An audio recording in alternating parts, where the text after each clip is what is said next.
The November sky over Coldwater Creek was the color of a bruised plum, heavy with the promise of snow.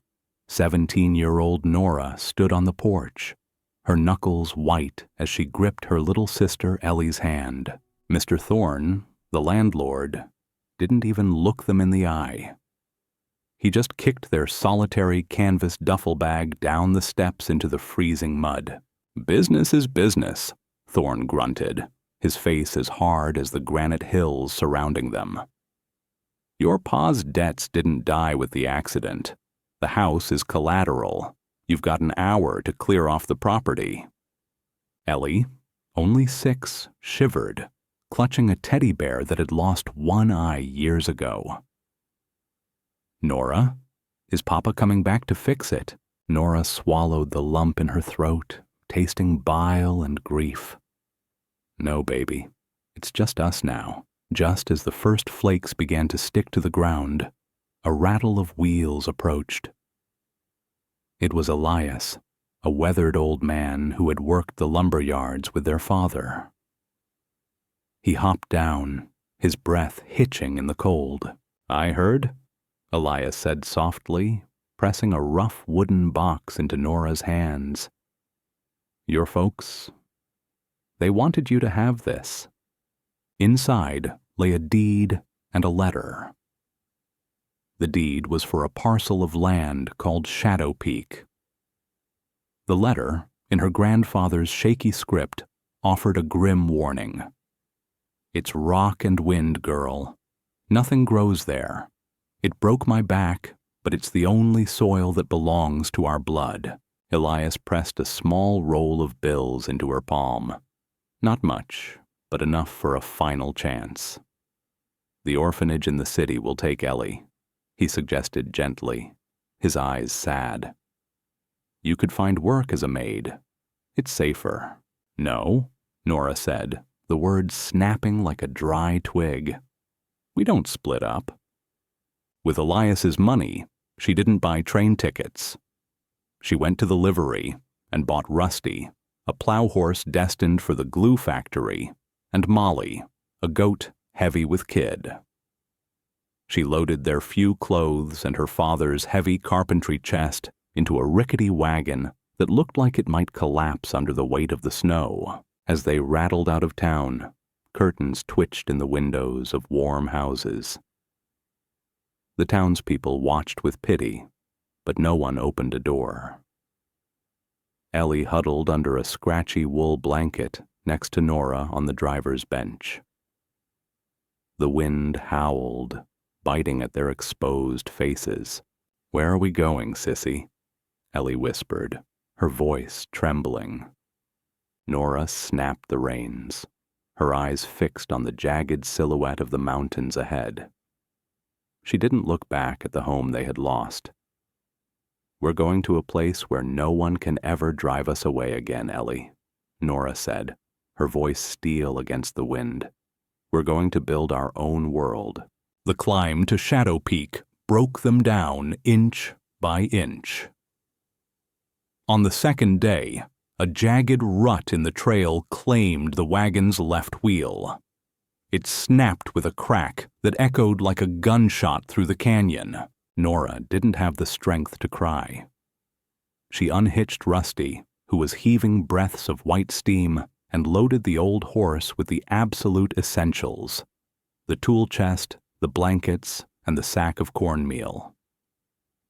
Everything else, the dresser, the extra pots, was left to rot in the mud. They arrived on the 3rd afternoon. Shadow Peak lived up to its name. It was a graveyard of slate and granite, sharp enough to slice through boot leather. The wind here didn't just blow, it screamed. "It's just rocks, Nora," Ellie whimpered, her teeth chattering violently. "There's no house." Nora was about to agree, about to apologize for leading them to their doom, when she saw it, a dark fissure behind a tangle of dried briars. She pushed through the thorns, pulling Ellie and the animals behind her. The roar of the wind vanished instantly. Inside, The cavern opened up like a cathedral. Nora struck a match. The flame didn't flicker. It stood straight and tall. There was no draft. Even stranger, the air didn't bite. She walked deeper, toward the back, where a faint scent of sulfur lingered. A fissure in the floor was exhaling a steady stream of air. It wasn't hot, but it wasn't freezing. It was the earth breathing. "Take your gloves off, Ellie," Nora commanded softly.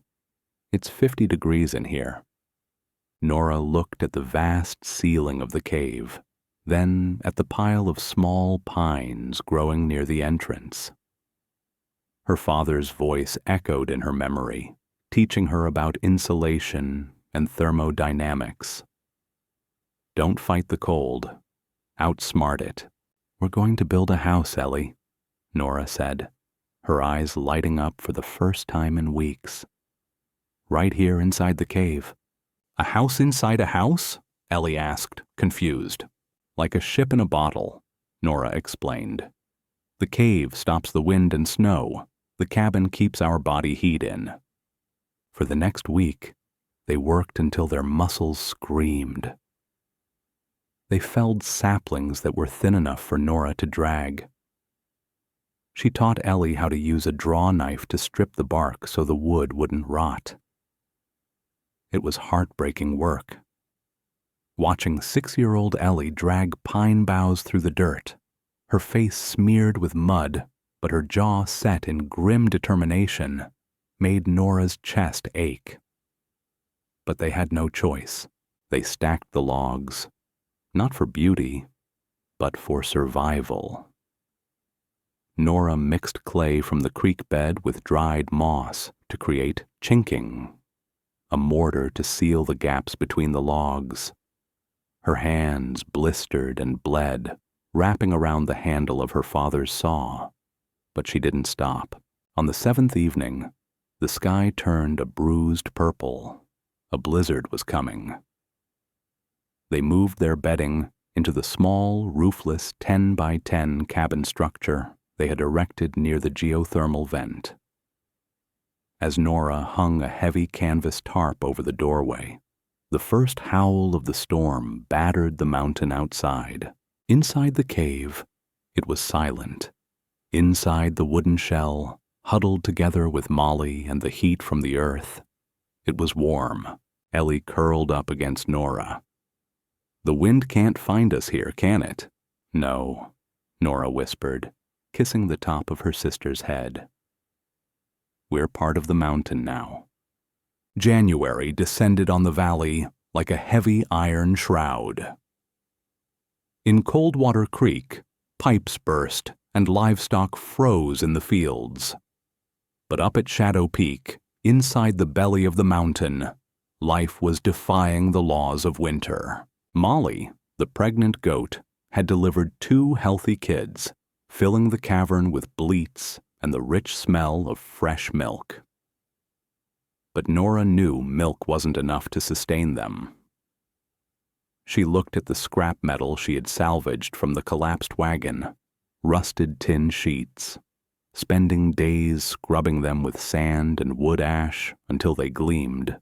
Nora rigged a system of angled reflectors at the cave's mouth.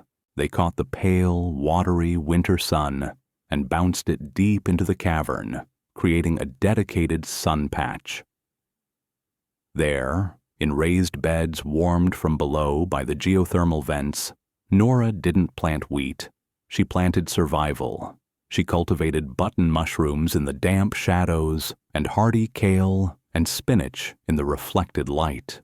It was a paradox, a lush, humid garden thriving in the heart of a frozen wasteland. By mid-January, their flour supply ran dry.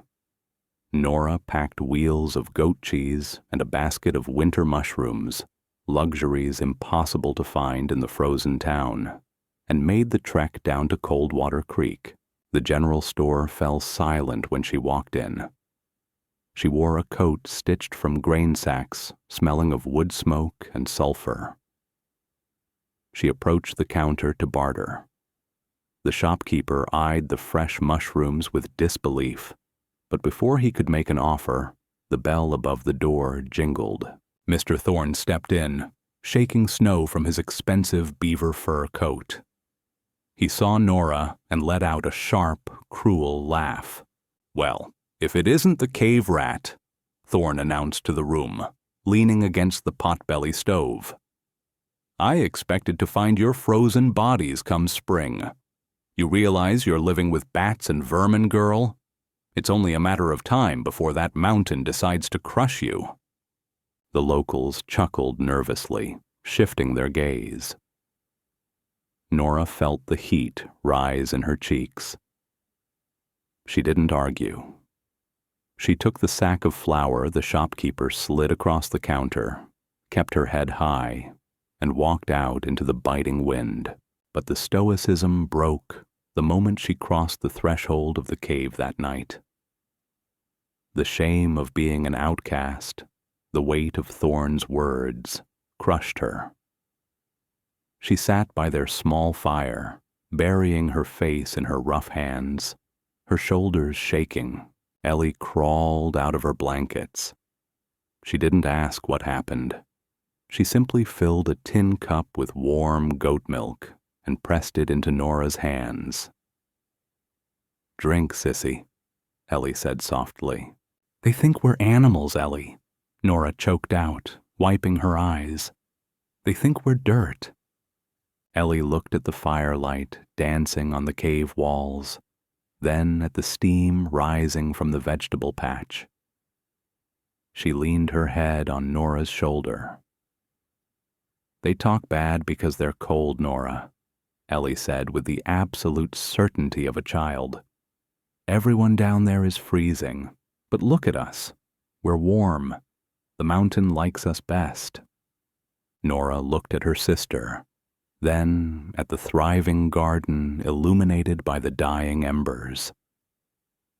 The anger in her chest settled into a hard, cold resolve. Thorne was wrong. This wasn't a grave. It was a fortress. March arrived not like a lamb, but like a starving lion. The blizzard of the century slammed into the mountains, burying everything under 6 feet of concrete-heavy snow. Outside the cave, the wind shrieked like a banshee, tearing branches from ancient pines. But inside the ship in the bottle, the air was still. The geothermal vent hummed a low, steady bass note beneath the crackle of their fire. Nora and Ellie sat on a rug of woven rags, roasting skewered mushrooms and sipping hot milk, safe in the belly of the earth. When the howling finally stopped on the 4th morning, Nora grabbed her shovel. She tunneled through the drift blocking the cave entrance, emerging into a blindingly white world. Stumbling near the tree line was a shape. A local trapper named Silas, half frozen and delirious. Nora dragged him inside, reviving him with warm broth. Shaking violently, Silas delivered the news. "The valley is dead, Nora," he rasped. "The coal train is stuck miles away. The general store's roof collapsed. Folks are burning their furniture to keep from freezing. Even Thorne. I passed his place. No smoke from the chimney.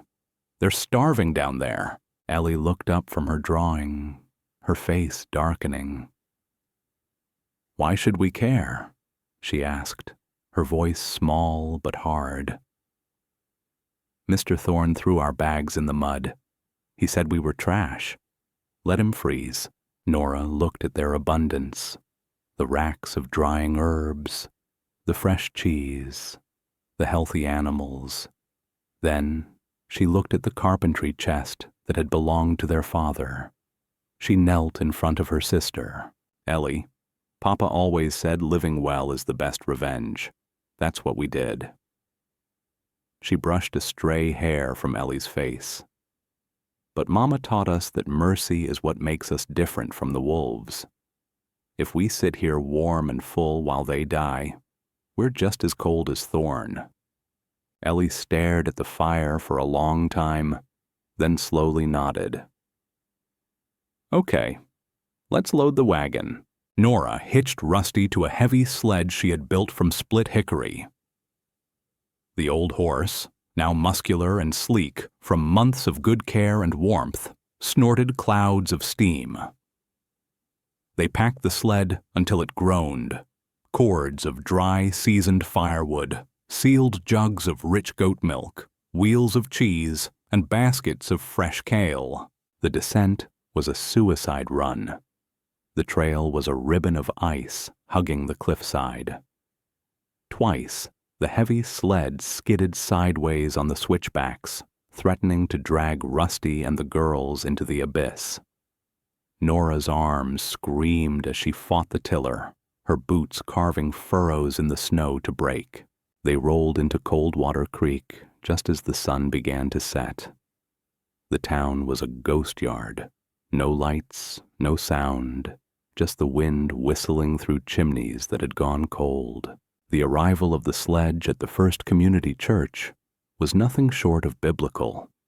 When Nora kicked open the double doors, dragging a crate of fresh kale and jars of creamy milk, the huddled townspeople stared as if she were an angel descending from the heavens. Silence fell over the sanctuary. These people, who had been rationing stale crackers and melting snow for water, couldn't comprehend what they were seeing. Green vegetables? In March? In the middle of the worst freeze in 50 years, Nora didn't wait for applause. She and Ellie set to work. They started a soup line, the smell of bubbling cheese and vegetables revitalizing the freezing crowd. Then, Nora made one final delivery. She guided Rusty to the Thorne estate. The windows were dark, the chimney cold. When Mr. Thorne opened the door, he wasn't the titan of industry he used to be. He was a shivering, broken old man wrapped in curtains. Nora didn't say a word about the eviction. She simply unloaded a cord of dry hickory wood and a jug of milk. "Why?" Thorne croaked, tears cutting tracks through the soot on his face. "After what I did?" "Because your wife is sick," Nora said flatly, looking past him to the coughing woman on the sofa. "And because nobody freezes in Coldwater Creek, not while I'm around." The shame that washed over Thorne's face was hotter than any fire. He couldn't meet the eyes of the orphan he had thrown into the mud. By the time the thaw came in May, the legend of Shadow Peak had changed forever. The town didn't see a pile of rocks anymore. They saw a fortress of ingenuity. The ghost of the mountain became the savior of the valley. The town council voted unanimously to pave the road up to the cave. It was their silent apology. Men who had once sneered at Nora now came hat in hand, asking to buy her winter-hardy seeds and hoping to learn the secrets of her geothermal greenhouse. Nora and Ellie weren't just survivors. They were the premier suppliers of the county. One warm afternoon, Nora stood at the mouth of the cave. The valley below was lush and green. Ellie was chasing Molly's energetic kids through the wildflowers, her laughter echoing off the granite walls. Rusty was grazing contentedly in the sun. Nora pulled the tattered letter from her pocket. The paper was worn soft as cloth. She looked at the handwriting. "Nothing grows there," she smiled, watching a plume of blue smoke rise lazily from their chimney, signaling tea time.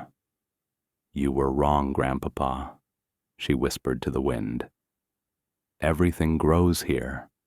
You just had to add love to the soil." She folded the letter and walked back into the warmth of the earth. They hadn't just found a place to hide. They had built a home that could weather any storm. Reflection. Nora turned a desolate wasteland into a sanctuary through sheer grit and forgiveness. It makes us wonder, what is the shadow peak in your own life? The difficult situation that looks like a dead end, but might actually be a hidden gold mine if you just dig a little deeper? Let us know your thoughts in the comments below. If this story warmed your heart and you want to follow more journeys of resilience and hope, please subscribe to Warm Heart Stories and hit the bell icon. We have new stories of survival and love coming every week. Don't miss out.